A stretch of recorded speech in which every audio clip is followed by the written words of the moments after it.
we're taping this so that Jessica can see it, or you guys can review it. Okay, so Chris, you wanted to start us off maybe some questions about the structure at the end of the class. Is that what's? Yeah, I was wondering about how many videos will this homework be over? Okay, so it goes through video 28. So homework 2 goes through video 28. Homework 4? Homework 4 okay. goes through video 28. And there's problem number 2 that is currently, in the current version, is incorrect. And so it needs to be changed, and I'm not ready to change it to something correct yet, because I don't know what I'm doing with it yet. But I will make that correction. It will probably be by Sunday. That's probably the truth of the time that I'll get it done. The homework is due Friday. If it would be okay with you, I'd like for us to work on this homework assignment, and problems 1, 3, and 4 will be done, I think, at the end of the session. And so I'm a little bit, yeah, Brad, I'm glad. I'm going to say this very truthfully. I'm thinking that we should have homework 4. I'm thinking we should have homework 4, but you should also have time to study for the final exam, and so we should get done with homework 4 as soon as possible. Do you know when you might have a review sheet for the final exam? I think the final, I think probably Wednesday morning. This Wednesday? Yes, will be the latest. And what I'm thinking that I will do for this exam, and it's exam 2, so it's not a comprehensive final, is that I'm going to do what I generally do, tell you what definitions to know, what theorems to be able to prove to narrow things down. And I think it will be fairly narrow list. I think I'm going to make an extremely narrow list, except for possibly the definitions. But the other part will be extremely narrow. That's a good thing too, and that's what I'm going to do. So I'm ready to get started in terms of homework, if that's okay. That's an okay thing for us to spend our time on. I have one more quick question. Yes. I know the last email that we got said that we could take the final on Thursday or Friday. Sure. And I know you're flexible. Yes, I am. But Chris pointed out earlier, we don't know what we're doing in geometry yet. So we'll let you know when we're taking it after we find out what's going on in geometry. That's a great comment to tell me. And for me, I don't care. And so you tell me, there isn't going to be John Wicker dictates when you're taking your final. I'm going to do what I'm told, and that's going to get in. We're not going to have a problem. That's just the way it's going to work here on that. The first problem, it's okay, and I'm glad you told me. The first problem that's on there is based on a random graph. Right? And so what I'm asking you to do is to verify, everything okay, everything? Is to verify that the formula that we came out with about the probability of connected random graph, that formula holds true when n is equal to 3 by exhaustively testing everything. So this is a, if you will, workman problem. We go through every possibility and figure out that the formula is true. And so let me turn to what I'm referring to. If you give me 1 second.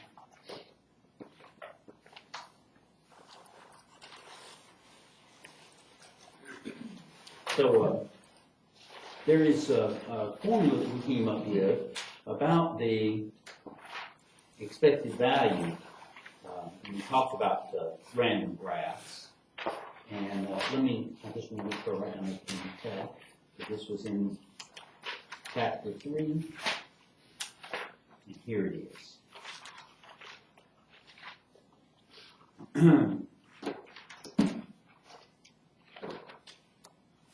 So what we had come up with is formulas, as recall. And this was a lengthy logical argument. We're just getting started, Bob. Come on in. Everything's okay. Nobody can do anything wrong today. There's not going to be anything wrong. Except for me. That's right. So the probability the graph is connected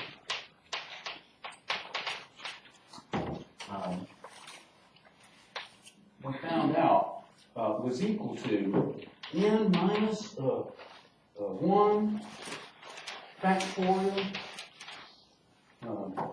over n to n sum as j runs from 1, so from 0 to n minus 1 of n to the j over j factorial.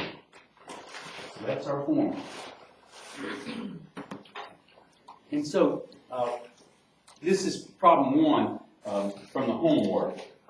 Has everybody got a copy of the homework? Does anybody need a copy of the homework? This is the homework? This is the new homework. And Bob, Jackie, I was asking the rest if it's okay, we're going to work on this homework.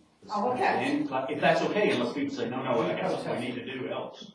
Then he said, I think they'd drag us out and shoot us if we protested. Problem number 2 is no good. Okay, Jackie, Bob? Okay, I made a mistake. number 2 is good, okay. I have to correct it. Can we get a copy, because I put it in the other notebook. Yes, ma'am. There are any reasons I love it. What video was this from? The very end of the double video. The very end of 26. This is the last thing. Number 2 is no good. Yeah, he said he'll put a new version on number 2, and possibly someday. We're okay? Okay. What does it mean for a graph to be connected? What it means is that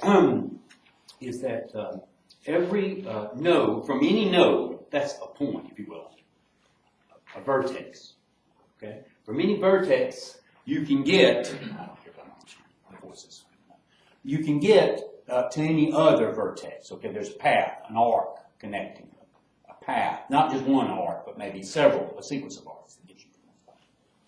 Now, here's what I'd like for us to do. I know this is silly, but n is the number of nodes, is the number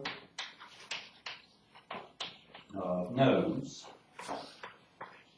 and some people say vertex, vertices. Okay.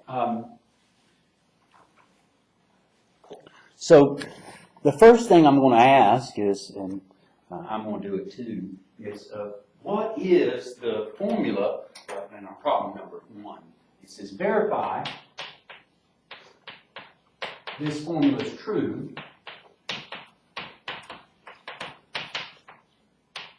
for n equal to 3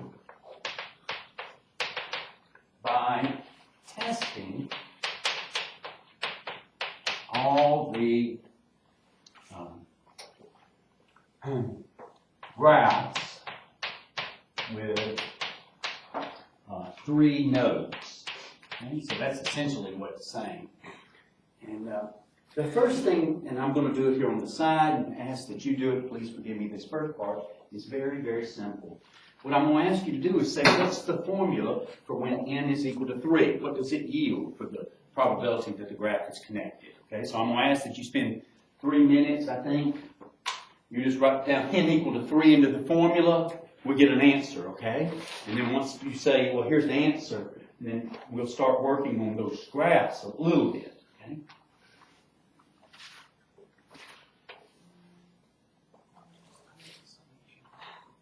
Yeah, it's time to sum it up. So n is equal to 3.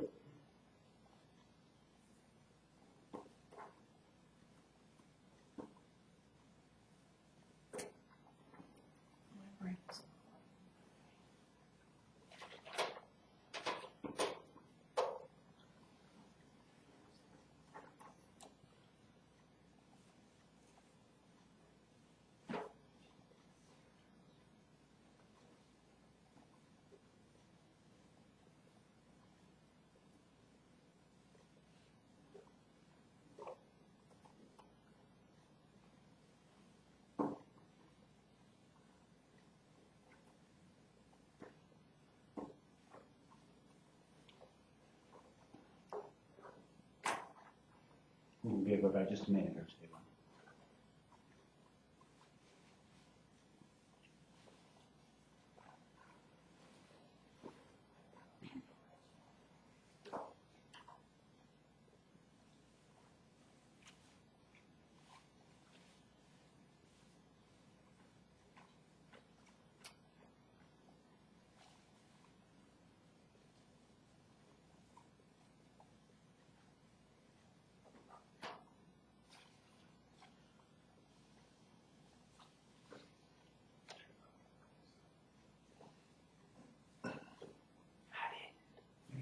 I did not. Wait, Coach, my hearing is very bad. What did you say, Ray? I think I got 11, 12, or 27. That's not what I got. 27 is the right bottom number.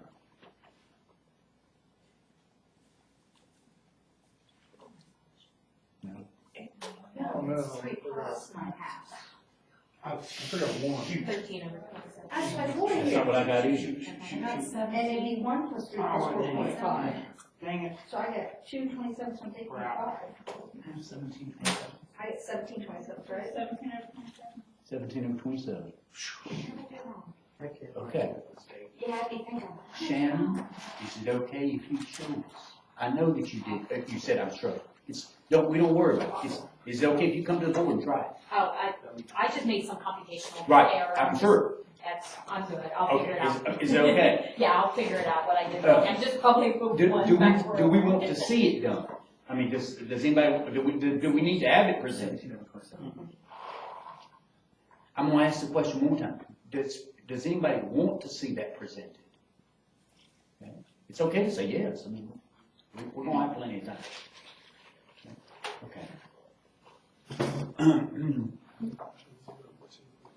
Okay, so we got an answer. Okay, so I'll say, note when n is equal to 3, then the probability graph is connected.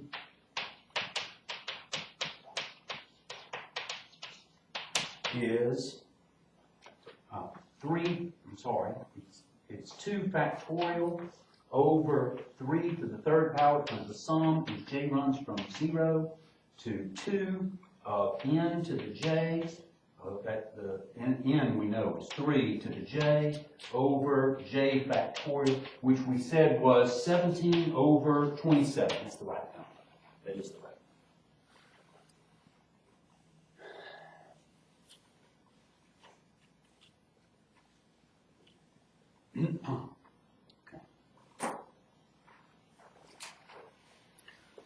29 videos have been made, okay? The first 28 videos cover chapter 1 through 3. We're going to do a little bit from chapter 4. Just a little bit. I'm going to make a few more videos, okay?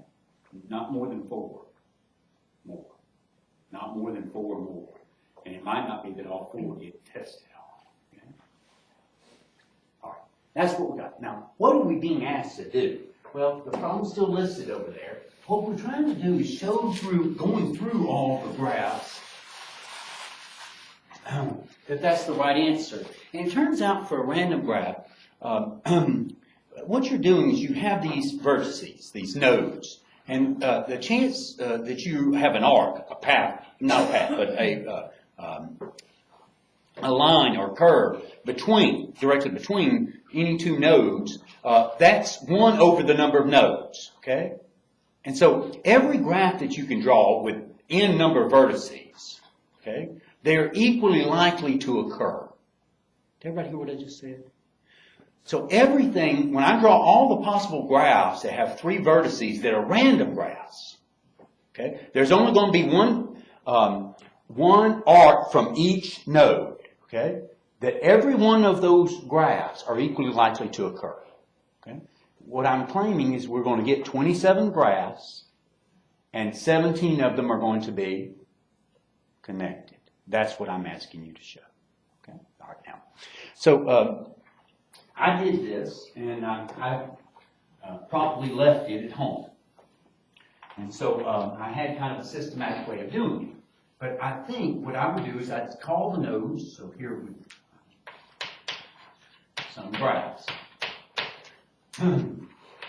I kind of do this in a systematic way. 1, 2, and 3.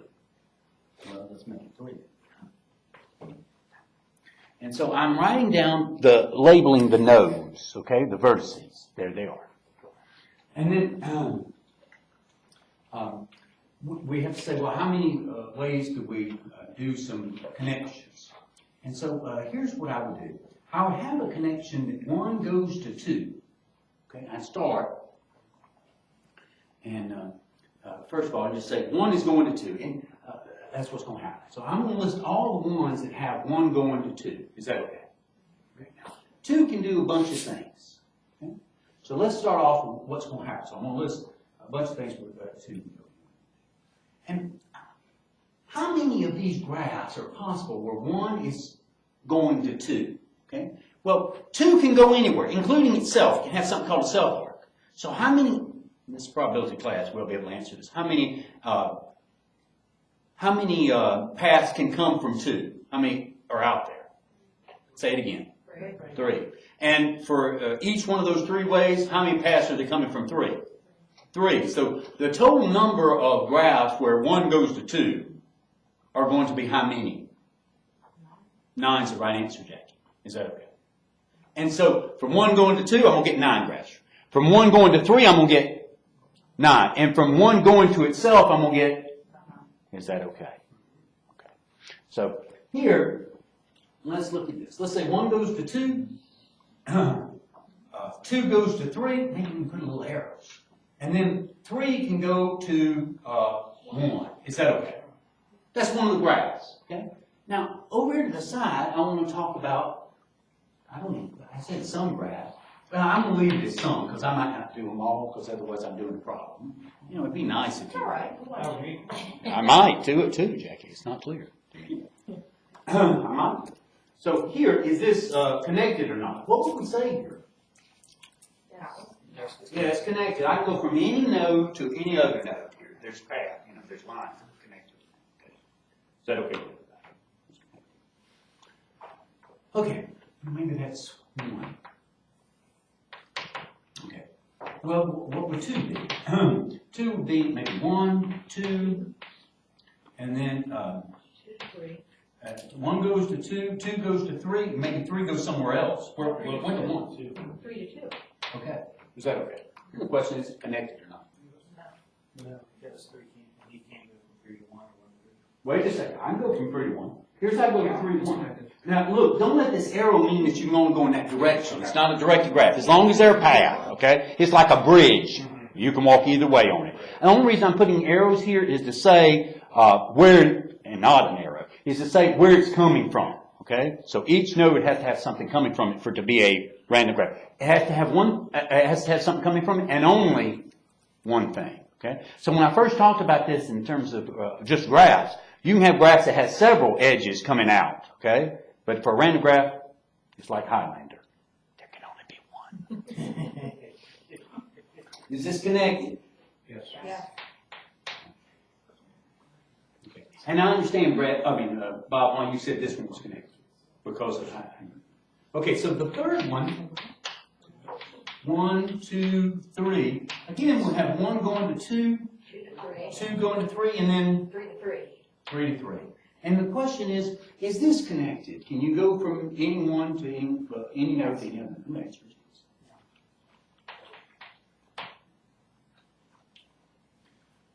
How many Ruthie are we going to have? 27. How many are going to be connected? 17. That's your job. Can we see one that's not? How about 1 to 2, 2 to 1, 1 3 to to 3? 1. Yeah. Okay. So there is one. But, you know, let me. We've done all the 1 to 2s and 2 to 3s. Okay. What if we do this one? So here, here's 1. We're going to have 1 to 2. Then we need to have 2 going somewhere besides 3. How about 3 to 3? How about 2 goes to 1? Is that okay? Yeah. And then 3 eventually. We'd have 3 going to 1. 3 going to 1 would be 4. 3 going to 2 would be 5th. So how about I do the 6th one? Okay? And this is 3 going to 3. Is that connected? No. Is that okay?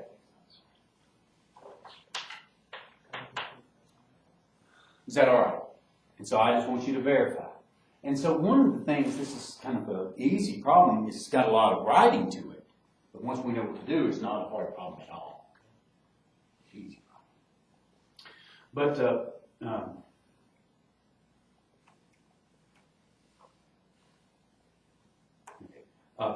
one of the things I want to tell you is that when I was going through the material and proving this, I mean, here's the form, here's the answer. I said, well, hey, let me make sure it works for at least something, concrete. And so this is what I tried to hit, concrete.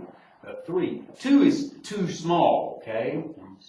But if you get more than 3, they get humongous in terms of the number of graphs that you can have. So 3 has 27, it's not small, but it's manageable. Okay? We understand what to do for this problem?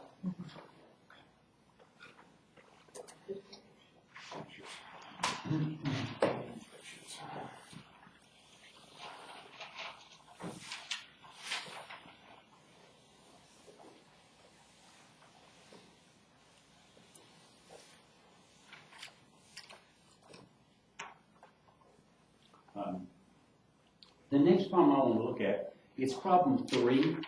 And so I'm not going to do very much of this. And problem 4 is a computational problem.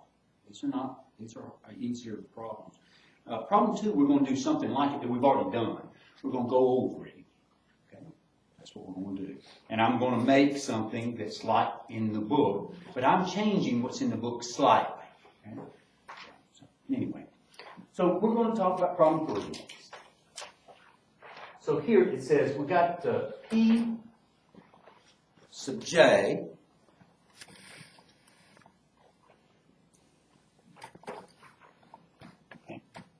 P sub j, P sub ij, I should say, is equal to the probability that x sub n plus 1 equals to j given x sub n equals to I. And this is called the transition probability from for what's known as a Markov chain, going from state I to state j. Chances that you change, given that you were in state I. So it says where, x sub n, so you say, well, I don't know what the heck he's talking about here, in terms of x sub n being 0, n running from 0, 1, 2, and so forth, being a Markov chain.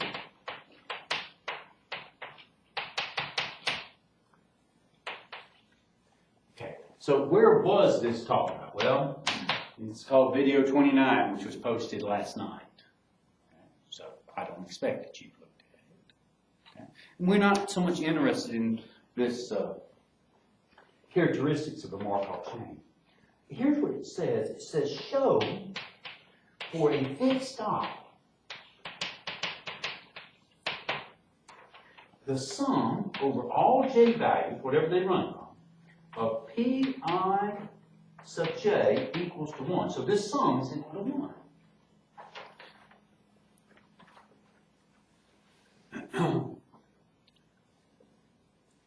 So I'm going to say a few things here. What is this? So how would I show this is equal to 1? Well, let's kind of rewrite this.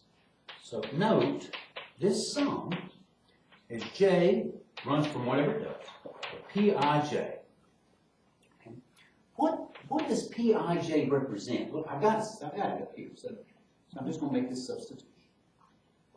It's the sum over all j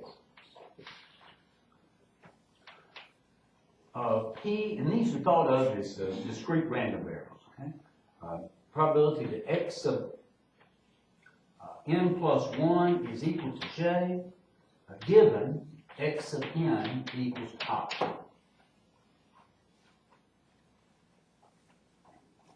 That's what it is. All right. Let's talk about it. Forget about the sum for a second. Let's just talk about for an individual conditional probability here. How could I rewrite this?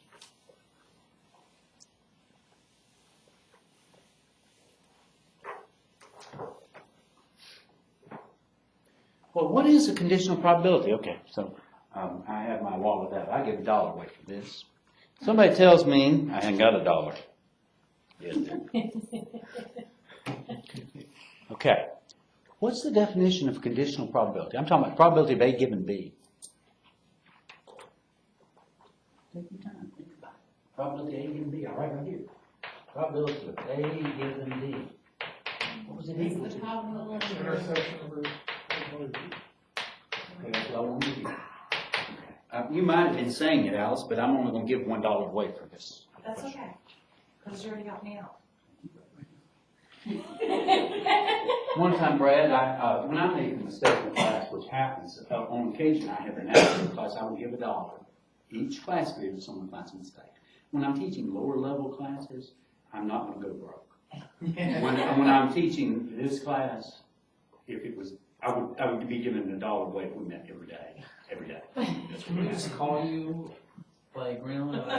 Like, Well, this video's got something wrong. This video's got something wrong. Well, I would hope that you do that, Chris, without money. That'd be okay with me because I'd like to make sure. Anyway, listen, let's get back to it. This is the sum, what am I going to write? Over all j's of what? The probability that x of n plus 1 equals to j and x of n equals to I over the probability that x of n equals to I. Okay.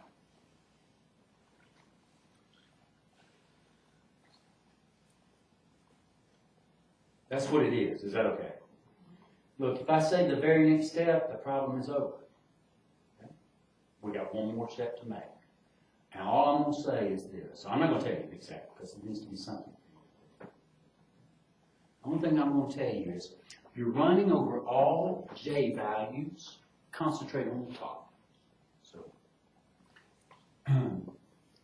you're running over all j values, concentrate on the top. So, this guy right here doesn't depend on j at all. Is that okay with everybody?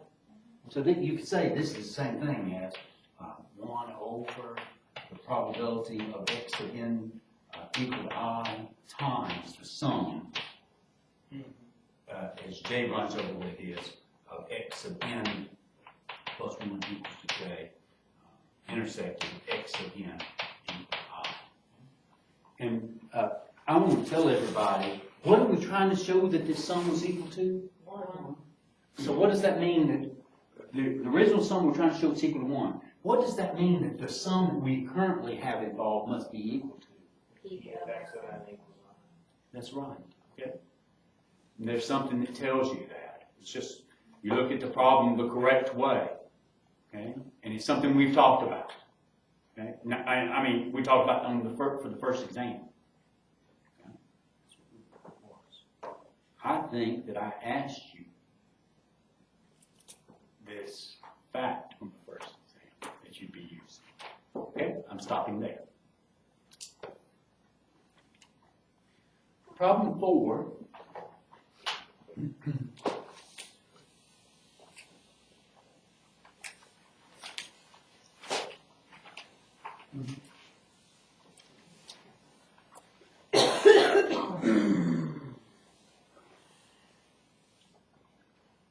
Did I not put anything over there? Did I? There's what was written. sorry, Jess. Hey, that's what you get, we offer to fix on. Absolutely. She should be having a baby is no excuse when he's in class. Okay, problem number 4 has to do with the list problem.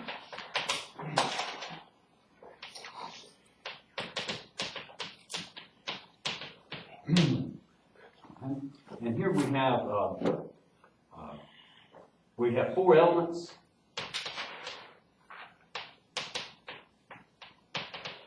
E1, E2, E3, E4.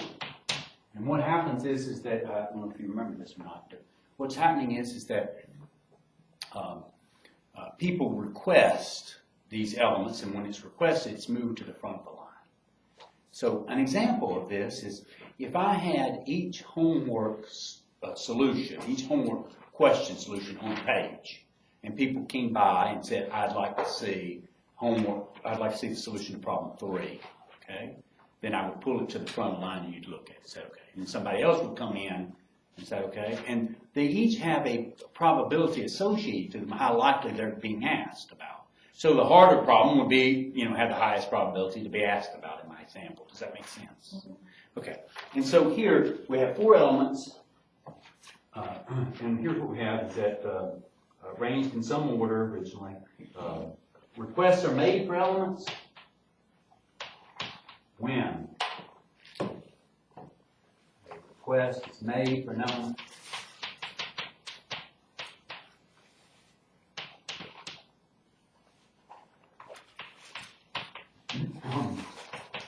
and is put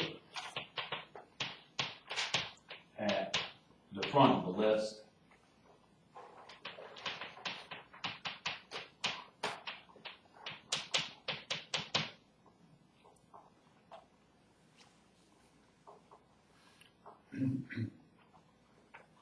Okay, and the probability E1 is requested, that's given to us as 1/6.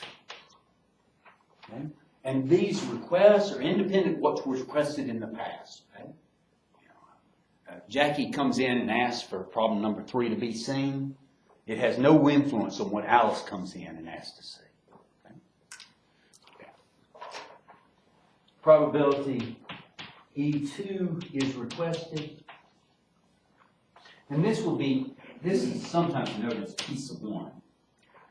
That's equal to a piece of 2, which is equal to 1/4. Okay? Probability that E3 is requested. 3/8, and that's equal to a piece of 3. And finally, the probability that E4 is requested. That equal to what was it? 5.4. 5/24. Okay, that's it, and that's also known as piece of 4. Okay, now I saw some people look in their notes, at least somebody did, I can't remember. And what the question says, and we have a formula, so this is another computation. We can find the formula and do it. It says the following, it says,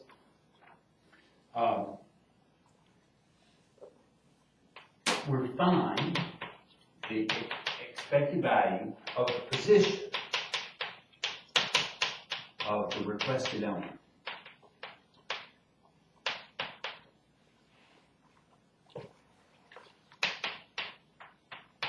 So on average, where was the spot that the person was asking, the position the person was asking? On average, where did I have to go to find it? You sometimes hear people say, well, I'm looking through the graded papers to hand back. Oh my gosh, yours is the last one. Wouldn't you go figure? What was the chance? This is kind of the thing that we're talking about. It's where's the expected position of it. Okay? It's kind of what's being talked about. Okay. There's a formula for this. And so here's the formula. Let me wait just a second. I want to get it straight here. It's the list formula. Okay, good. So it is from class, we have the following formula.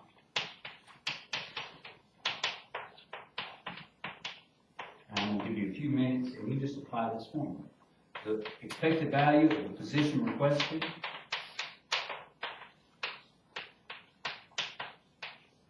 equals to 1 plus the sum over I, running from 1 to n, depends on how many elements we have. A piece of I times the sum as over j is being different from I, of P sub j over P sub I plus P sub j. So that's the formula. And that's all you use. Now I want to make sure we can use it. Okay? Just so we don't make a mistake. And so let me do one thing. So again, this right-hand side didn't get viewed. That's okay, there it is. So I'm using this one.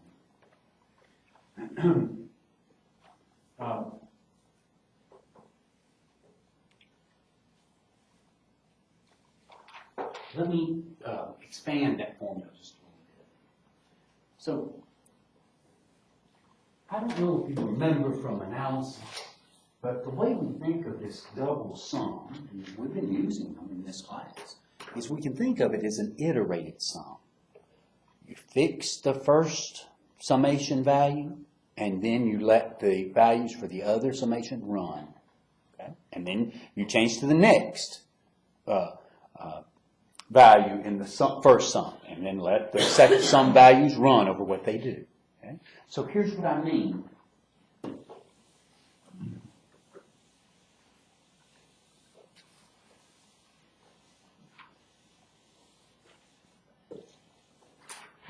I hope I'm not bothering anybody.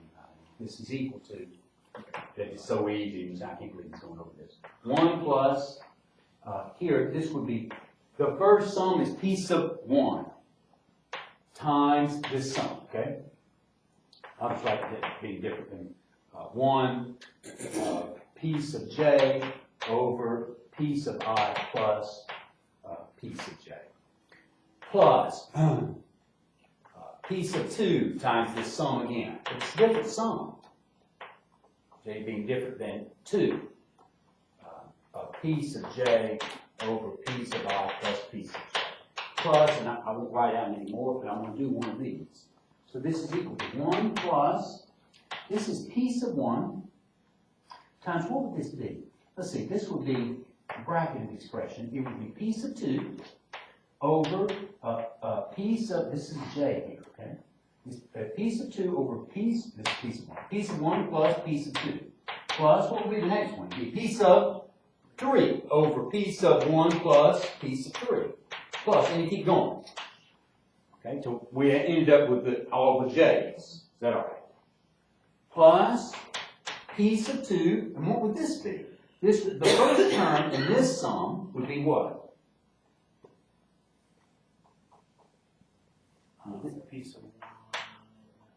Okay, so piece of 1. Over piece of 1. Or piece of 2 plus piece of 1. What's the next term? So here's, I think, need to be a little bit, yes, 2 and P3. Plus, and it goes on forever. And then this is plus, and it doesn't go on forever. It goes on to the end of whatever J runs over. Man, I'm not going there. Is that okay with everybody? Let's say piece of j. My handwriting is so bad. Where am I? It says plus P2, note down.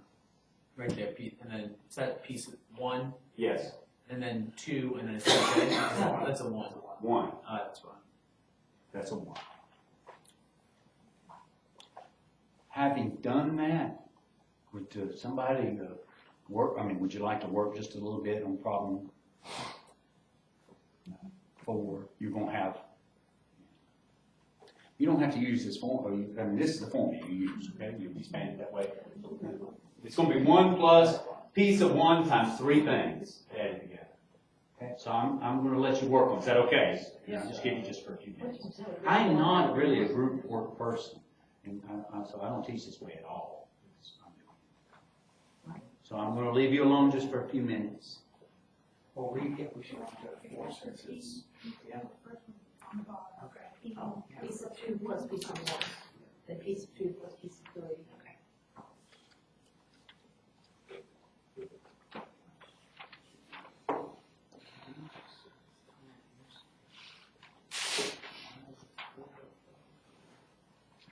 Does it bother you if I stay in the room? No, good. So we just give everybody 5 minutes, and you don't have to get the final answer as long as you say, I know what I'm doing. I just want to be here just.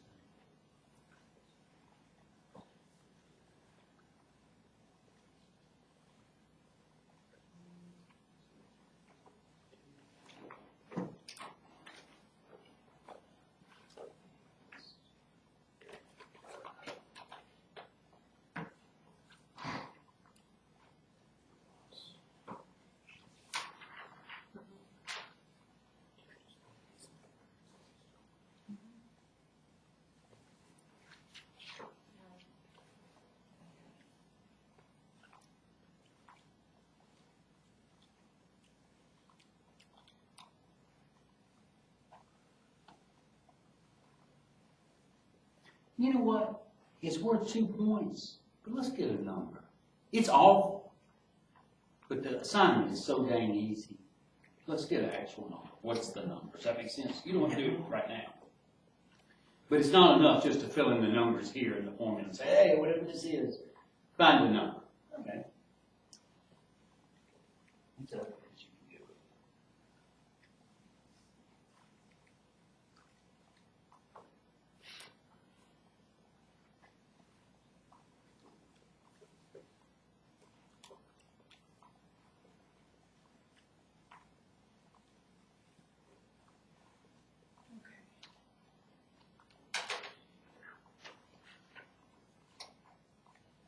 Do we know what we're doing? Yes. We don't have to do any more. If we know what we're doing, let's move on to the other part. Is there anybody here who wants to ask something? Will we have 4 sets of brackets? Yes. Okay, I understand. Brad, we're okay? We okay, everybody?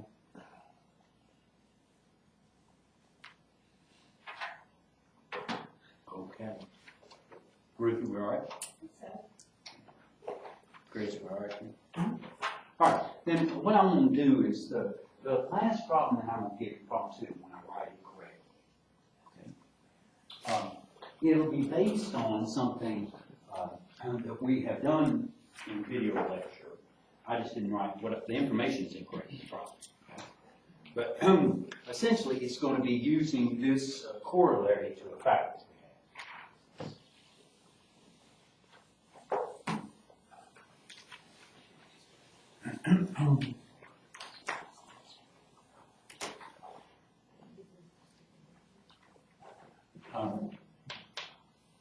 The corrected problem 2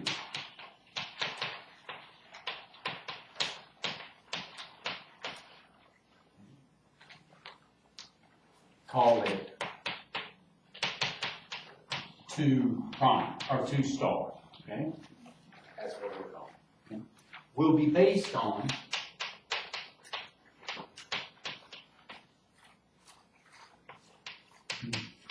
the following corollary for compound variables S of n. In particular, namely, let me see if I can write down my thing. The probability that S of n is equal to k is equal to 1 over k times the expected value of n times the sum. Okay, so as j runs from 1, I think it's to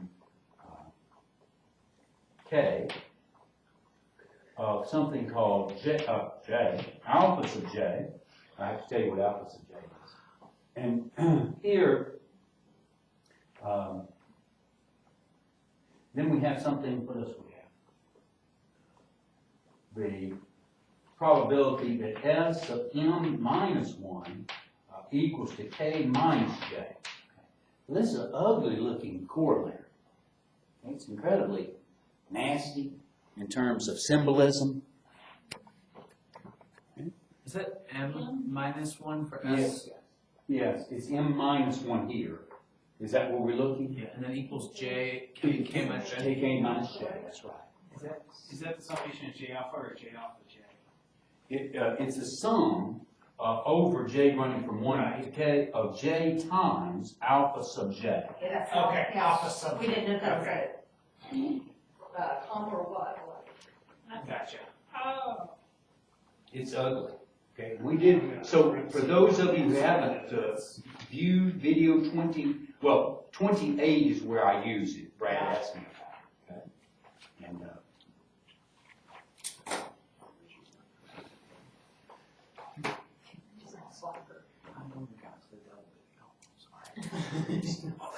I said I only made it to the double video yet. Sorry. I said, yes, in Yeah, 28, he 25, called, 26. he called me over to you. I don't know why I asked you to speak. I'm sorry. You should be allowed to say whatever you want without me having to hear it. I don't know why. You were talking to me? Chris, you just shouldn't speak. No. I think that's what you're saying. No, that isn't what I was saying. I was saying, whatever you say is your business, and I wouldn't part of the conversation, so I don't need to be. In other words, he's disappointed now that he heard that. Sandy, I am not disappointed. I have to pick on Chris. Well, I want to say this. I'm going to say this. We're getting off track. We're about to do the problem, okay? I want to say this. I'm not disappointed in this way. What I am worried about is I haven't given you enough to do. So someone's saying, no, I haven't seen this yet. It's okay with me. Okay? I mean, there's still things for you to do. Oh, yes. Oh, yes. So, right, the fact that you're caught up. I'll slow down. Make the rest of us look bad. No, I'm not thinking that. I just think I should be working on it. I'm done. I shouldn't do it. Okay, so wait just a second. So there's more stuff here to say. Where, so first of all, alpha sub j is equal to the probability that x sub 1 is equal to j. That's what it is.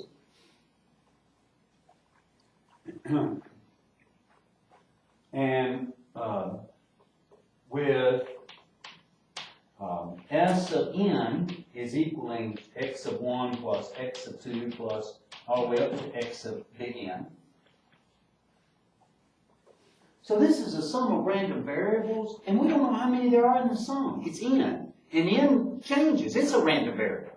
So the number that's in the sum, we don't know. Is that okay with everybody? Okay. And so that's kind of a tough question. Anyway, we have this formula for it. And then lastly, there's something to be said about the S of m minus 1.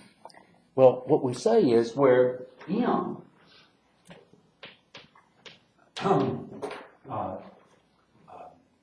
is a random variable satisfying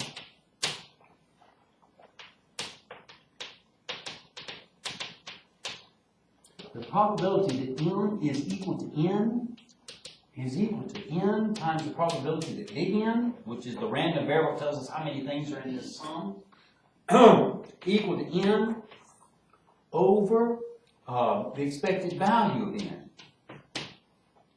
You know, this is one of those things you say afterwards, my God, what are, look at all of this.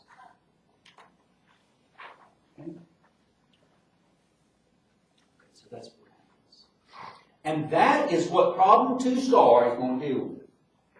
Okay? Let me talk about one of the problems that I did in the example. We all right? I don't know why I'm bothered. But let's I've done this in the video, but I'd like to go over it again. Okay. So here is,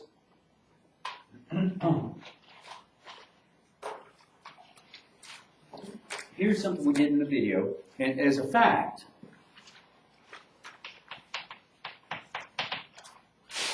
let me look at this one, because it's the one that holds the most value, I think. So as a fact, if n, so about what we're talking about, so this is the fact that we proved, but I'm not going to prove it. If n is a binomial random variable,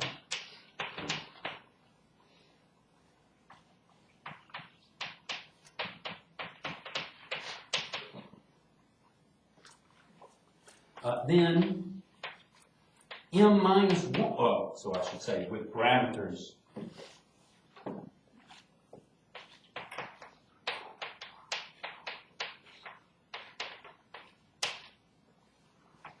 n and p, then m, being a random variable,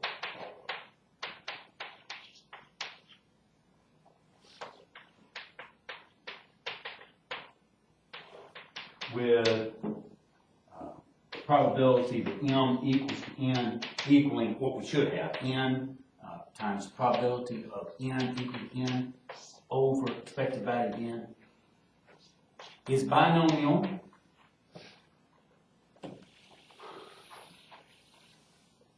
So it's going to be binomial.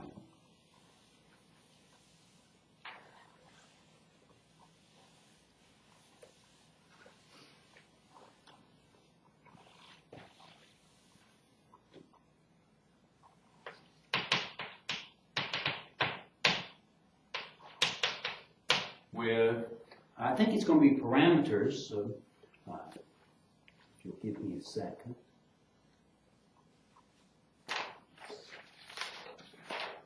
I don't need to write a mistake here.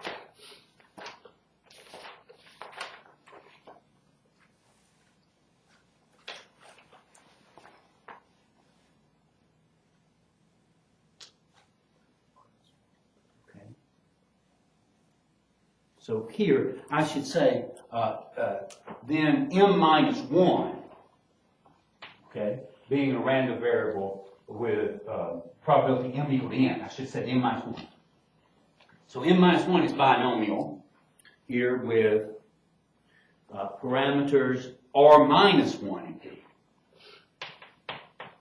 Parameters, so for us it's m minus 1, n minus 1, and p.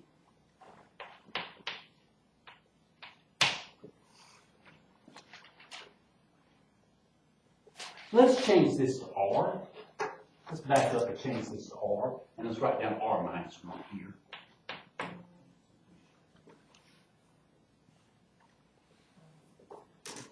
So here I've changed that, so that's what I've written. I think it's worth going through. Okay. Yeah, that's what I've changed it to. Yeah. This is back, which is what parameters are in the P, it's now R. Okay. That's what I've changed. Yeah, I've changed it.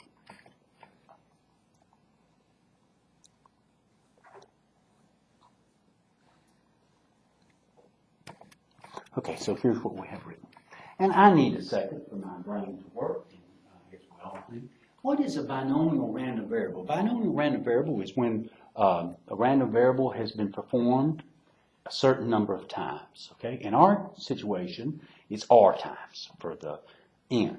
So n being binomial, big N being binomial, says we did this experiment r times. Okay, and then the problem is asking how many successes did we have out of the r times that we did it. Okay, that's the n down, the little n down here, so it's being involved. Okay, okay. So here. A proof of this. So this was done, but let's look at it. So here, this statement, I didn't say this very well. Here, let me pull back in terms of one additional thing. When I say I didn't say this very well, it's not like I said something terrible. This is true for n equaling 1, 2, 3, and so forth. Okay.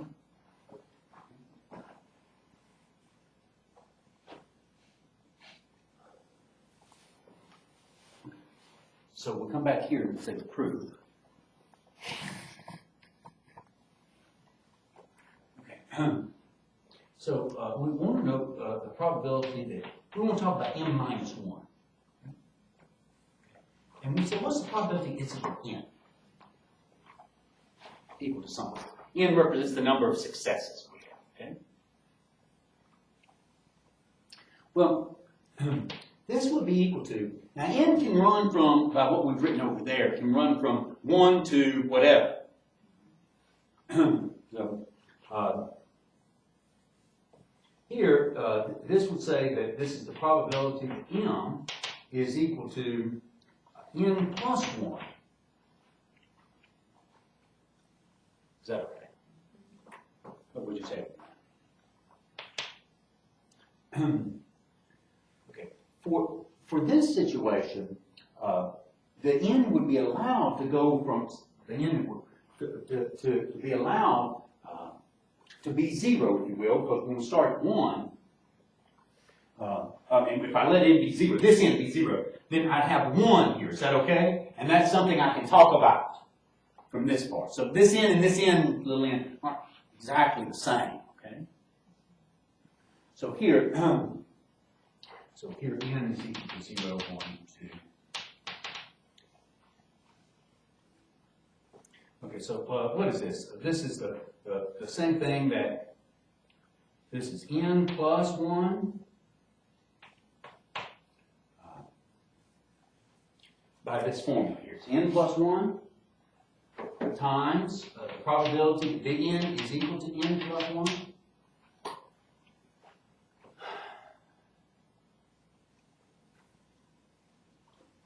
Okay. All over the expected value of n. Okay, so n is binomial. Okay, so what's the expected value of a binomial? Building block. We did it in this class. I remember. Say it again, Chris. Is it 1 over n? No. N times p? N times p is the right answer. Is that okay with you? That's what it is. So this is n plus 1 over np, and then the probability that n is equal to n plus 1. That for a binomial, big N is a binomial random variable. Here, what is that? That's going to be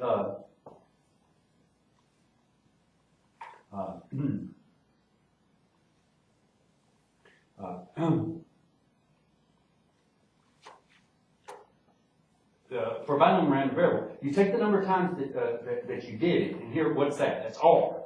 Okay? R is the number of times we did it.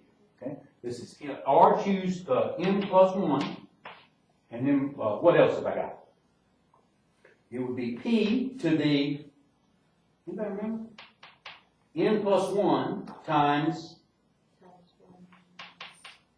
p to the R minus, that's right. Is that okay with everybody? And then let's see here. Let's do some kind of cancellations or combining things. So let's see. Here, this is n plus 1 over n times p. This is r factorial. Here, this is r minus n minus 1, because it's r minus the quantity n plus 1. Factorial over, what would it be? N plus 1 factorial. And here this is p, it's in the top to the n plus 1, times 1 minus p. I'll rewrite this, it's r minus 1 minus n. Okay, so this is good to go over, I guess.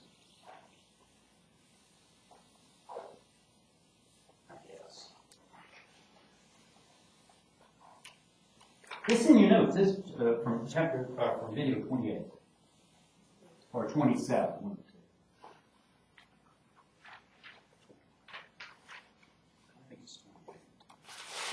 Okay. So here, this n plus 1 and this n plus 1 factorial is going to have some cancellation. So, and the p here is going to have some cancellation. So the n plus 1 over the n plus 1 factorial. We're going to have R. Yeah, it's R factorial. And here, we'll have, I'll rewrite this as, we have this n sitting here, so I'll keep it. We have the P, I'm going to take away with this p, so there's cancellation. So I have p to the n, and then I have 1 minus p, I haven't completed, okay, to the r minus 1 minus n, that's what I am. Okay, I haven't completed everything. I'm just going through it like, okay, so I've got this r factorial. Then in the bottom, I think I just have n factorial. And I also have r minus 1 minus n factorial. Is that okay with everybody?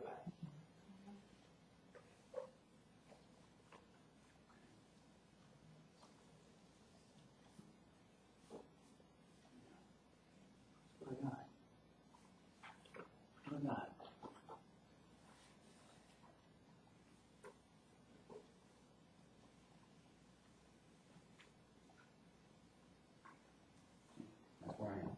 this is equal to, here, this is, if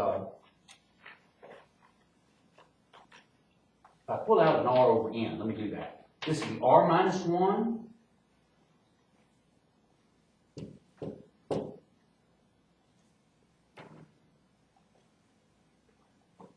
r minus 1 is what I got. And then choose n. Let's check that out. So r minus 1, choose n. What's that? That's r minus 1 factorial. But I multiply that by this r. Is that okay? And then here, I have this n factorial, which would be involved here with this choosing. And then we have r minus 1 minus n factorial. This is p to the n, and then 1 minus p to the r minus 1 minus n. Okay, if I didn't have this r over n, I'd have it. That would be the result. But I've got this r over n, so something I've done is wrong. Brad, you're looking at the notes. Do I have the r over n in the notes itself? No, something's wrong. Okay, so I don't know why I have this r over n. It's not yielding the right result. It's a parameter r. So here, this is m equal to n plus 1. It's n plus 1 factorial. Okay, this is r. Choose n plus 1. Do I have this written down, Brad? Is this what I have? Yeah, I think so. I think you're missing your expected value of n. The expected value of n is n times p, which I've got written right here. Okay? So wait just a second. I don't think that's it. So it's n times n plus. I need a second to correct it. Okay? This n plus 1 is in factorial.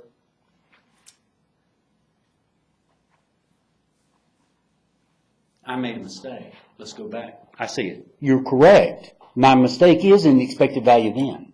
Okay? I made a mistake. I wasn't paying enough attention. So here, when we go back, what's the expected value of n? What was n? So I was silly. What is n? N is a, look back in your notes. N is a, what kind of random variable? Binomial. What's its parameters? R and P. R and P. I didn't say the right thing. What's the expected value of n? R times P. What did I write? N times P. That's wrong. Okay? So I wouldn't pay enough attention. It's RP here. And so that changes everything here. This should be RP. And the P's still cancel when I come over here. But this is an R. Is that okay? And so I don't have to factor out. So let me come back. So make those changes. I'm sorry. Thank you, Brad.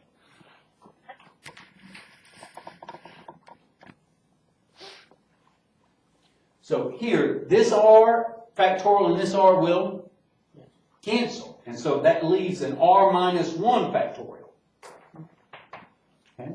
And so this combines to be r minus 1 factorial. What is r minus 1 choose n? So I'm going to come over here to the side. What is that? Just r minus 1 choose n.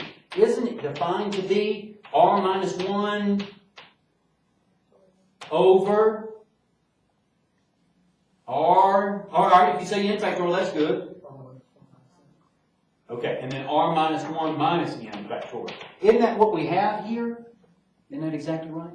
And so what is this? This is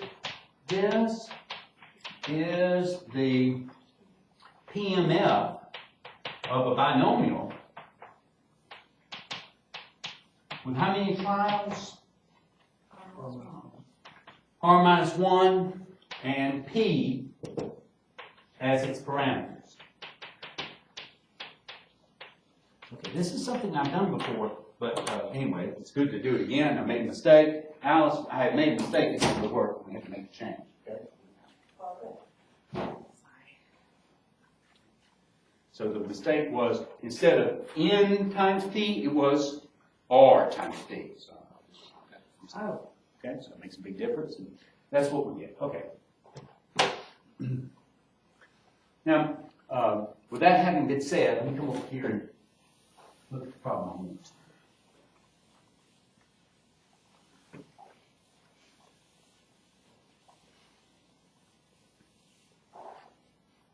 Okay. So here, so m minus 1, with m having the right qualities, and n being binomial, m minus 1 is going to have parameters 1 less than n in terms of the number of trials and the same probability of success. Okay, that's what's there. Okay, so here, let us look at an example. Let us let n be binomial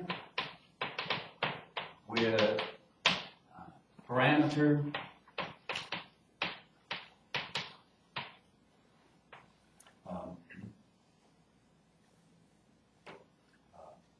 let's say R and P. Okay? Find the probability that S of n, I think I did 3. Is that what I had done? That's what we did. Because this is what I'm going to ask you about. Okay, so recall. The probability that S of n equals to 3 is this formula. It's 1 over, let's say K. K. It's 1 over K, expected value of n. Is that all right? And then what was it? It was sum as, anybody know what I'm talking about? J runs from 1 to K of, it was J, alpha sub J, and then there was something else here. It was the probability that S sub m minus 1 is equal to K minus J. Okay, now, so that's what we're doing. That's what we're going to be using. Okay? So, it's something to video with. Yeah. New out, I think.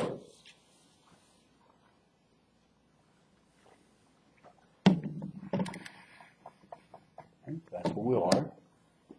That's our example.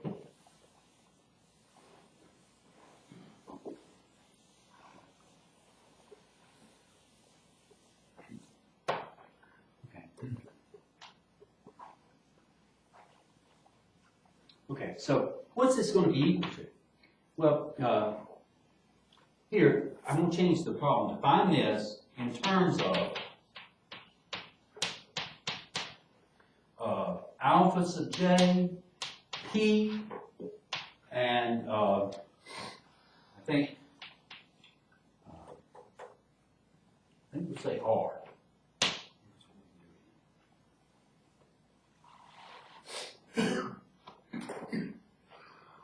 You have the notes there. Is that what I said we're going to write down? That's what we can do.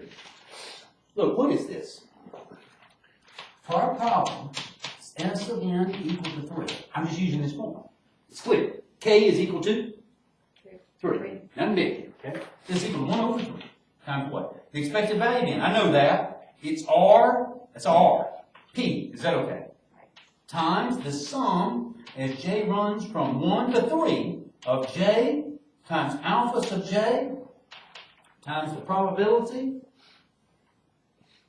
that S sub m minus 1 is equal to k minus j. Now what's m minus 1? Wouldn't it be 3 minus j? Yes, sure would be. Thank you, Jay. Now what's m minus 1? Well, m is a random variable that has that property. Okay, that the probability that m is equal to n is equal to n times the probability that n equals to n over the expected value of. That's what it is, okay? That's that property. But, so if we're writing down with some m here that has that property, we're looking at m minus 1. But what we've proven is this function right here, m minus 1 guy, it's also going to be binomial with parameter R minus 1, which should be, and P. Is that okay with parameters? Okay. So here, when I end this becomes a kind of iterated formula. We write something, and within the formula we have to calculate something that uses this same original formula. Ruthie, we are? Okay, so let's look. What'd you say, Ruthie? Keep on going. Okay. So here, this is going to be equal to 1/3. Then I got an R2 here. And then what is this? Let's expand this sum, Chris. So here's what I'm doing. J is 1. So I get 1 alpha sub 1. Probability that S sub m minus 1 is equal to 3 minus 1, which is 2.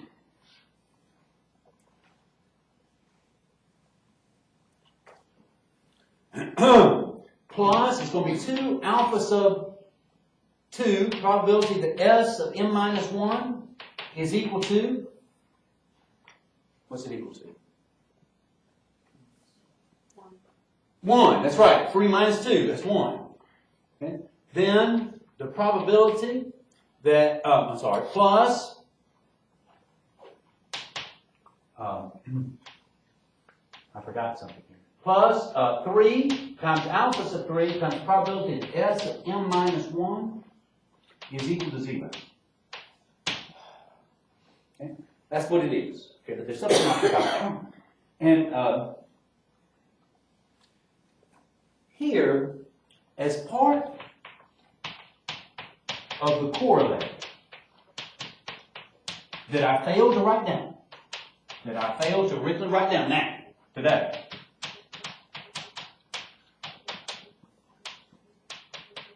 Okay? When I say I failed to write it, what I did write was this formula. Okay? This formula is true for when k is bigger than 0. Okay? 1, 2, 3. But what happens when k is equal to 0? The probability that S sub n is equal to 0, okay, is equal to the probability that n is equal to 0. That's what we have in the core. Brad, you checking my work? Okay, so that's part of it. I forgot to write that down. Okay, so I need to find these individual things. Okay? These we need. Probability of S of m minus 1 equals to 2. Plus, and, what else do we need? We need the probability that S of m minus 1 equals to 1. And we need the probability that S of m minus 1 equals to 0. That's what I need. I need those 3 things.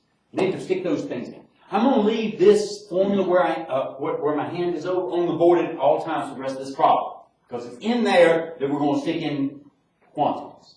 Okay? So this guy lives. We're going to erase this.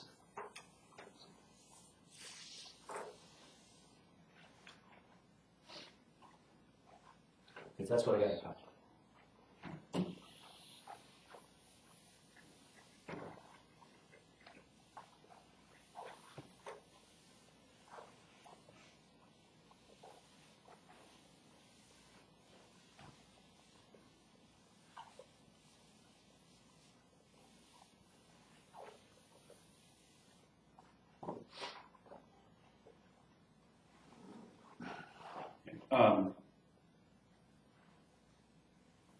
All right.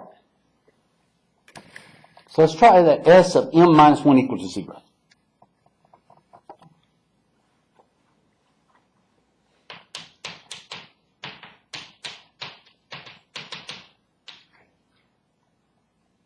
S of m minus 1.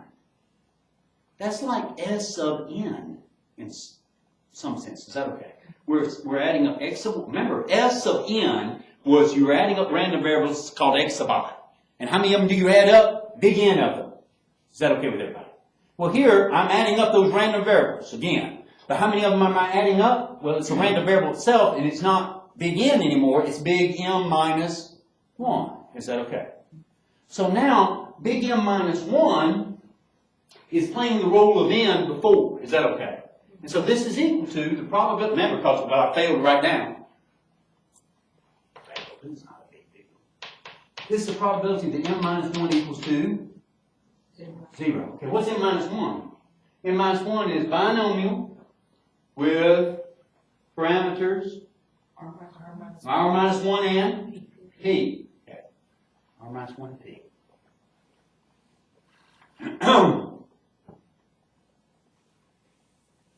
So the probability that m minus 1 is equal to 0, that's going to be equal to, well, it's going to be r minus 1. That's the number of times that we're doing it. Choose 0. Is that okay? That's the formula. You know, I'm going to write it right here. So for a binomial, the PMF, so f of x, x is the number of successes. Is that okay? What's it equal to? It's the number of times you did it. Choose x. P to the x, 1 minus p to the, not 1. Sorry. R minus 1. Well, close. Look what's written in the problem. N minus 1, sorry. Good. You did great. That's right. Shannon. Good. And so here, this is R, that's playing the role of n. It's R minus 1. And then it's going to be p to the 0, 1 minus p to the, here it will be R minus 1 minus 0, which is just equal to, R minus 1 choose 0 is going to be 1. You calculate, okay? You get 1. And so this is just equal to 1 minus p to the R minus 1.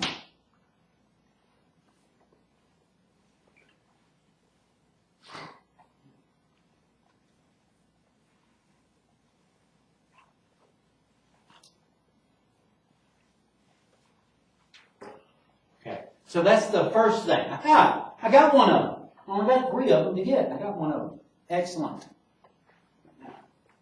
Now, the probability that S of m minus 1 equals to 1. That's what I got to get next. S of m minus 1. M minus 1 is like n. It's binomial with parameters r minus 1 and p. Is that okay? When I look at what it is, it can be found by using the corollary. What? Yeah, I'm going to use the corollary within the corollary. What am I talking about? I'm talking about the probability that S of m minus 1 equals to 1 is going to be equal to, what was that corollary? It's 1 over k. What's playing the role of k, Jackie? The 1. That's right, this guy. It's 1 over 1. Right here is the 1, everybody. Okay, that's the 1. Times the expected value of n is what the corollary said, right? But n is not n anymore. N is it's minus 1. What's the expected value? Do I need to write it down, or can I say expected value of n minus 1, and let's write down what the expected value of n minus 1 is? What's the expected value of n minus 1? n minus 1 is binomial with parameters r minus 1 and p. So what do I write down? R minus 1 times p. That's it. That's okay?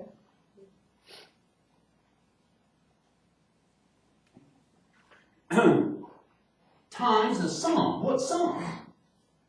This is the sum as what? As j runs from 1 to 1. There's only one term in this sum. And it's going to be j, alpha sub j, and what else? The probability that s of m minus 1, this is wrong, equals, this is wrong, equals to k, which in this case is 1, minus j. That's what I write. I said this is wrong, but I'm going to be able to alter it. It's wrong. What I've got written is wrong.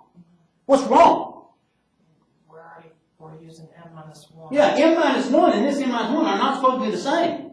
Remember, in our formula we had n here, and this guy over here was different. Is that okay?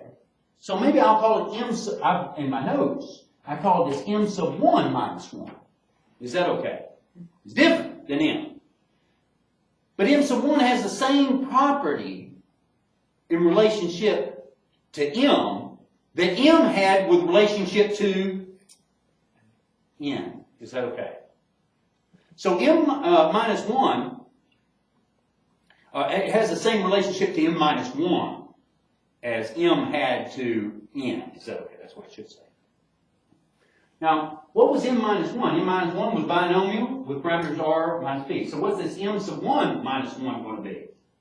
Minus 2. R minus 2. R minus 2. It's going to be binomial with parameters r minus 2. Is that okay? And so here, this guy, remember we don't erase that part.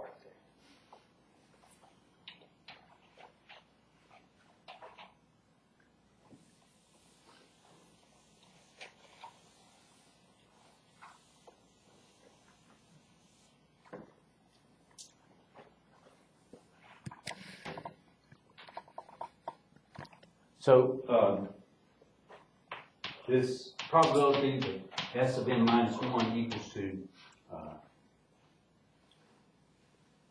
Is that 1 is equal to, go ahead. but because the j is a 1, Yes. the s of m minus 1, we've almost found. It's equal to 0. Well, we've almost found it. You're right. So here, this is going to be, we're at 1 over 1. That's just 1. It's r minus 1. You're right, Alice. Times p. There's only one term in this sum. So I'm going to get alpha sub, it's 1 times alpha sub 1. And 1 minus p to the r It's minus 2. the probability of s of m sub 1 minus 1 equal to 0. Okay. Now wait a minute, what is this? Okay, that's the probability that m minus 1, m sub 1 minus 1 equals to 0. Is that okay? This is equal to r minus 1, p, alpha sub 1, times the probability that m sub 1 minus 1 equals to 0. So you said we've almost found this before. That's right. This is equal to r minus 1 p times alpha sub 1. What's this? Wait a minute. This part right here is binomial with parameters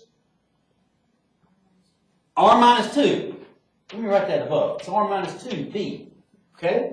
And so what is this going to be? Well, we did that work earlier. It's going to be, we take r minus 2, choose 0, times p to the 0, 1 minus p to the, yeah.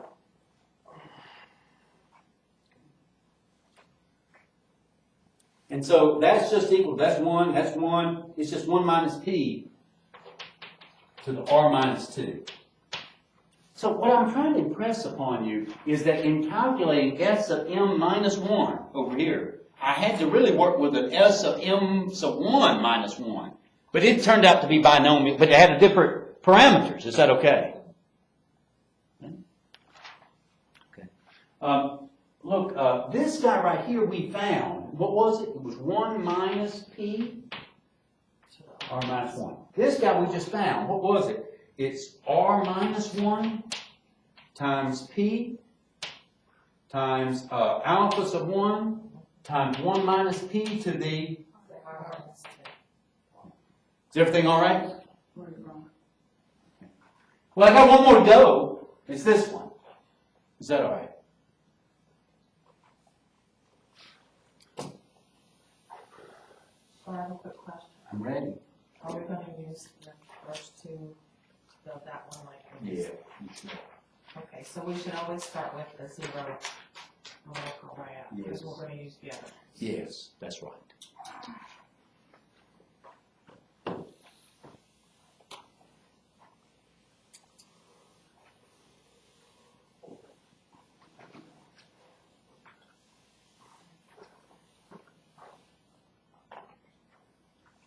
Okay. So we got this one last thing to calculate.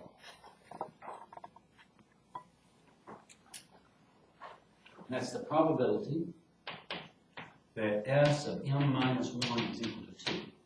And again, the way that I'm going to calculate it is using formula. Is that okay? That's equal to the sum, but it's equal to 1 over 2 times the expected value. Here, I'll write it down a little bit slower. It's the expected value of m minus 1 times the sum as I runs from J. J runs from 1 to 2 of J, alpha sub J, and then what else I got? I got the probability that S sub M sub 1 minus 1 is equal to 2 minus J.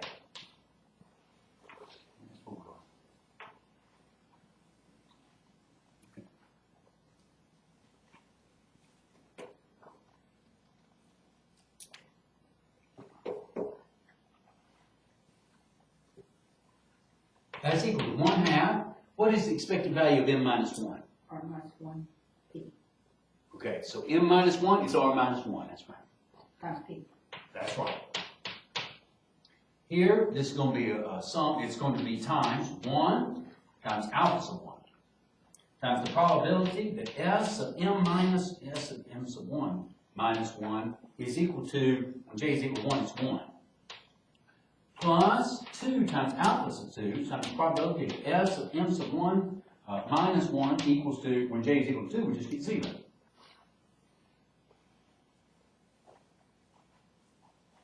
Now that part I've calculated. The last part I've done.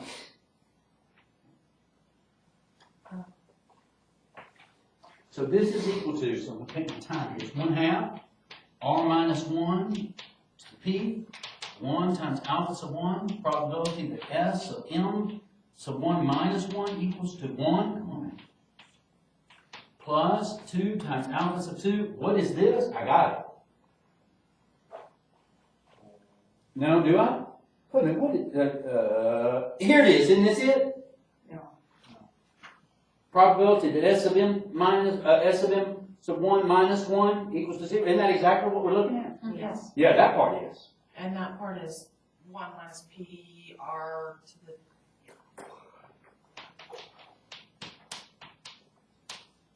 What else have I got to calculate this up here? we already have the other part too, because that was all the work we did, No, that other one was for s of m minus 1. minus 1, not s of m sub 1 minus 1. Is that okay with everybody?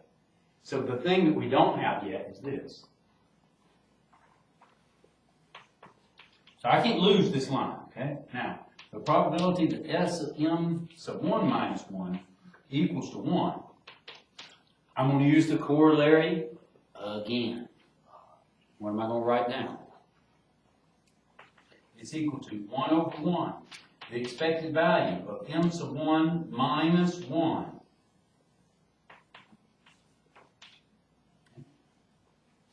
Plus, The sum. no, it's not plus, it's the sum. That's right. Is j runs from 1 to 1. okay, so there's only one thing here. It's going to be j, alpha sub j.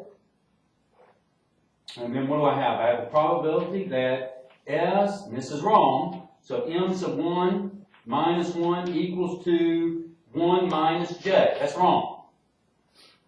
Why is it wrong? We need it to be like sub 2. Yes.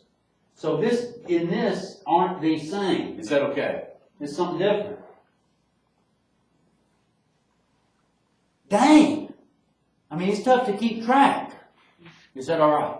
But we're using the same formula over and over. We just got to hold our... This is like, maybe for a calculus problem, where you have to use the chain rule inside the chain rule, inside the chain rule, inside the chain rule, inside the chain rule.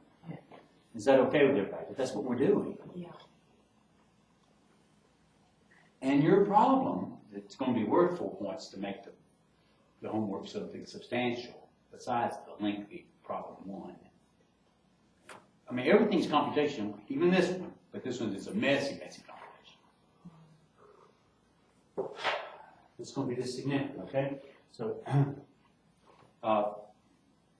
here, what is this equal to? This is equal to, well, 1 over 1, 1. What's the expected value of m sub 1 minus 1? Wasn't it binomial with parameters? R minus 2. Great, Jim. And here's the sum. It's only one thing, so it's 1 times alpha sub 1, so I'll write down alpha sub 1. Is that okay?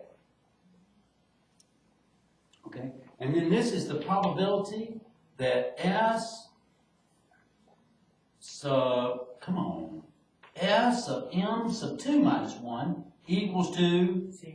Okay. Now, s of m minus 2 equals to 1 is the same, being equal to 0 is equal to, so this is r minus 2, we'll write it down, p, alpha sub 1, and then this guy is going to be nothing more than the probability that m sub 2 minus 1 equals to 0. Okay? Because that's what that part of that corollary that I failed to write down at one point when I first introduced it. Okay? Okay, we're going to go over here to the side.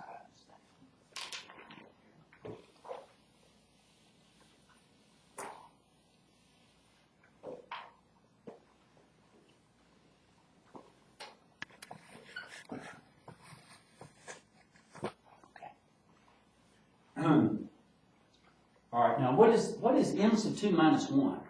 M sub 2 minus 1 is binomial. So m minus 1 was binomial with parameters r minus 1. Yeah, r minus 1 for that one.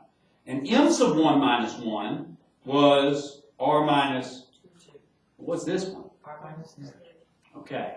So note, you're okay with this. This is the probability that s of m sub 2 minus 1 equals to 0 which equals the probability that m sub 2 minus 1 equals to 0, which we'd already written. But that's going to be equal to, it's 1 minus p to the 1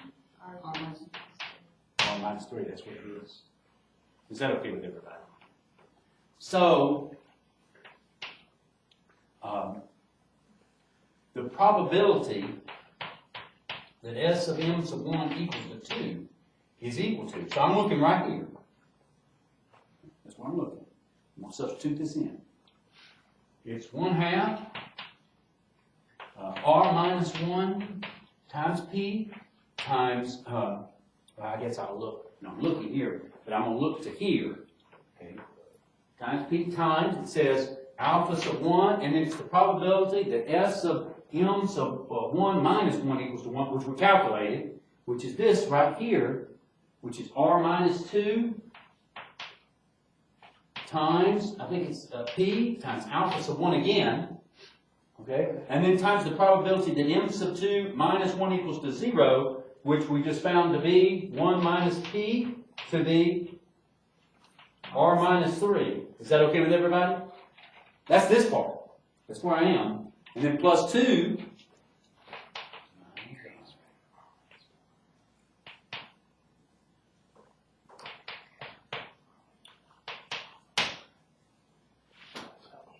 Is that okay? Brad is right on the money in terms of where we are? It's good. It's good. I mean, it's easy to make a mistake. Okay, that's what we got. And so, I'm ready to write down the final answer for the problem. It's over there on that far right board. Is that okay? Where I need to stick in the parts. What a mess.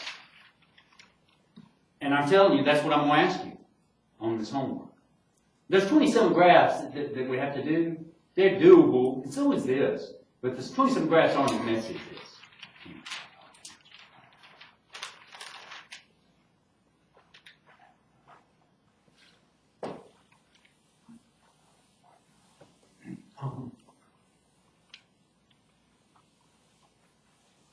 Am I going to expect you to do this on the test? No. Thank goodness. Yeah. I mean, it's just too much. If I give you something to do on the test, it's going to be something so much easier.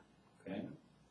The one where Poisson, if n is Poisson, the answer to m minus 1 is Poisson. I think it has the same parameters. Lambda. Okay? And so you are repeating the step. I mean, it's the exact same thing. Is that okay with everybody? So you don't have to compute them every time. They're the same. Is that okay? But here it's much harder. Okay. Let me move over here. So, the original problem. Probability that s of n is equal to 3 is going to be equal to 1/3. We'll start at 1/3 RP times 1 alpha sub 1 times, oh gosh, it's this guy right here, is it not? It's 1/2 R minus 1 times P times alpha sub 1 times R minus 2, oh my God, times P times alpha sub 1 times 1 minus P to the R minus 3, I got more, plus 2 times alpha sub 2 times 1 minus P to the R minus 2. That ends this parentheses here. Okay? Okay, so it's 1 times alpha times all of this, so I guess that ends that parentheses here. Really, I didn't have to have this parentheses. So that's one part. Plus 2 times alpha sub 2, and then here this is R minus 1, P alpha 1, isn't that what it says? Times 1 minus P to the R minus 2. Then what? Then plus 3 times alpha sub 3, and we found this to be 1 minus P to the R minus 1.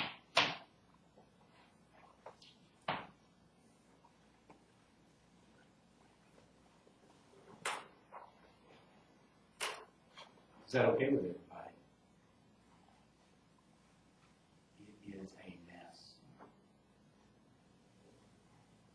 But it's doable. We just have to be careful. So I'm gonna ask you something. I'll get the problem straight from that. Something. Ladies and gentlemen, I wanted to work on these problems with you. We didn't complete any of them. I said we might complete them all, but we didn't complete any of them that I gave you for the 3 problems we looked at. Just what you did.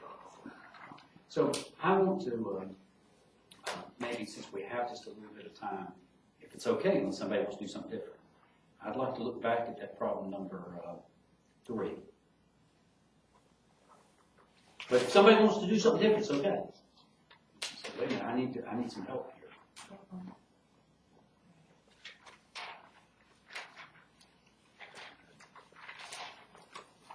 It's okay that I look at I'm talking problem number 3 for this homework. Yes, that's fine. That's the one we actually did the least on. We're almost done with it. We only got one more step. Yeah, you said that concentrate on the top. I think I do.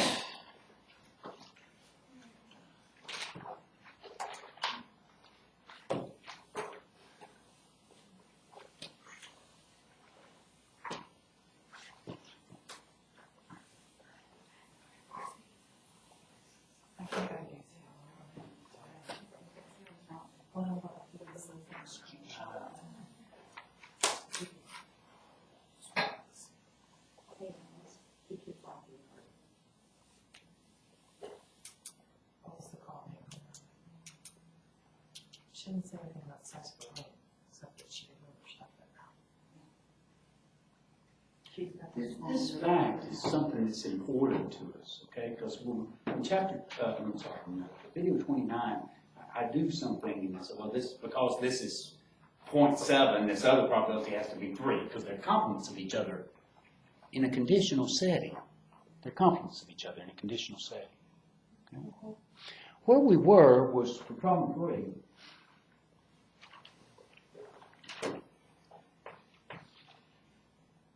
We were at revisiting. We had the probability, we had the sum of the overall case of the probability that x of n plus 1 equals to j given x of n equals I. Well, it's equal to the probability, so this is where we were. I was trying to get us back to us. Sum probability of x of n plus 1 equals to j and x of n equals to I over, because this is with respect to j is constant, over the probability that x of n equals to I. These are all the output values of x of n plus 1. So this is the probability that, let's say let's say x runs from 1 to 7. I don't know. Let's make it up. 1 to 7. Everybody hear me? And everybody says, okay, well, what is this? This is the probability that x of n plus 1 equals to 1 intersect with x of n plus x of n equals to I. Plus the probability that x of n plus 1 is equal to 2 intersected with this guy. We're going to run over all the possible outcomes for x of n.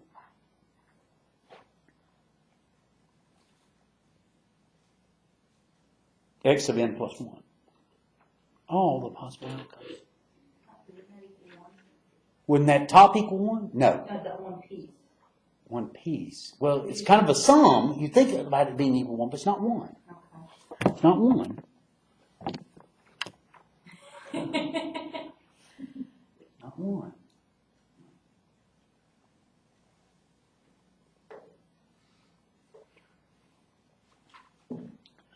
I want to know what's the chance Alabama's going to win that championship? What's the chance that Alabama's going to win the national championship and Jackie's in this room, plus the probability that Alabama's going to win the national championship and Jackie's not in this room. No, I'm joking. Isn't that right?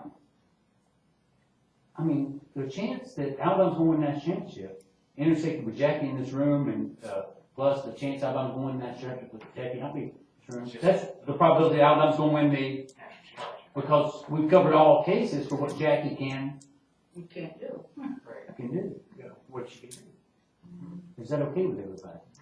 What rule is that? So I'm telling you that the probability, that example would say that top sum is equal to what? The probability that's what it is. Why? I mean, that's what it is, but there's some rule that tells us that. No? I hope I'm not bothering you. No.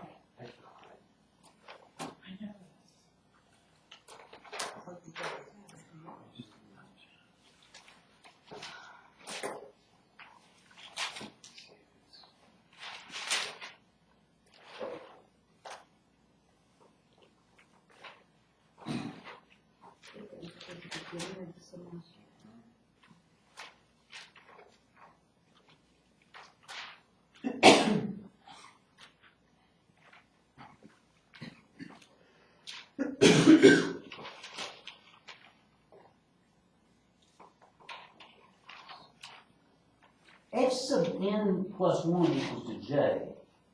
Just how do we can talk about probability of that. Probability that x sub n plus, what's it? Is that the total law? Yes, it is. That's exactly what it is. It's the total law of probability. The probability that, x sub n plus 1 equal to j, that is, we can take a probability of it. So that is an event. Is that okay? If you sum up, if you go over all events, each one of those events are, when j changes, is, so the x sub n plus 1 equals to 1. Compare that to the event x sub n plus 1 is equal to 2. What can you tell me about those events? Compare those events. Now, I'm talking about the probabilities. Talk about those events. What kind of events are they? Maybe not. That's the right word. They're disjoint. They can't happen at the same time. X sub n plus 1 can't be equal to 1, can't be equal to 2 at the same time. So those events will be, what kind of events? Mutually exclusive.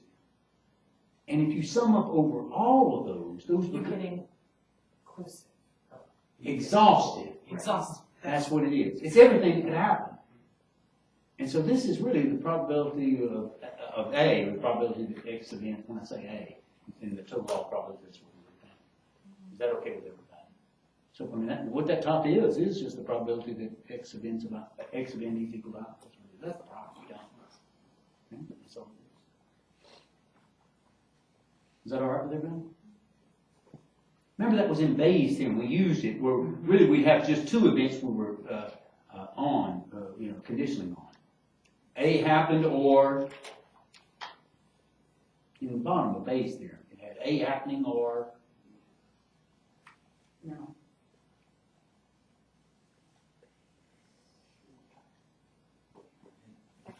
the complement. Right. And those two things are all of the whole thing that can happen. All Bayes. Is that all right? That's exactly right. That's what it is. But there we're just breaking it up into two things. Here we might have J being more than two things. And that was extended Bayes' theorem. Is that okay? It's all right what I said? The graph one's going to be easy, just a little bit longer. And then the other one, what's up? The list problem? The list problem. Just get an answer. You probably already got the numbers down. Ladies and gentlemen, that's enough for me today, unless you have something. On the test, if you ask something that's going to be like this number, we have to recall the expected. So we have to go back and review those, or are you going to remind us what they are on the test? I will not remind you on the test. I will tell you if you need to know before the test. I want you to know this. Okay. When do you think study guide will be? Wednesday morning. Wednesday morning? Yeah. Thank you. I'm glad you asked, and I'm glad you answered, because right I forgot. So, if we choose which test we're taking, which one's gonna be easier, Thursday or Friday?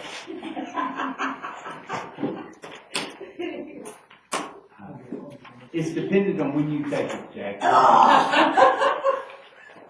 Let me know, Jackie. So, Jackie's Well, taking it is on he gonna Friday, be she's gonna have easier to one or tell me the she's taking it on Friday.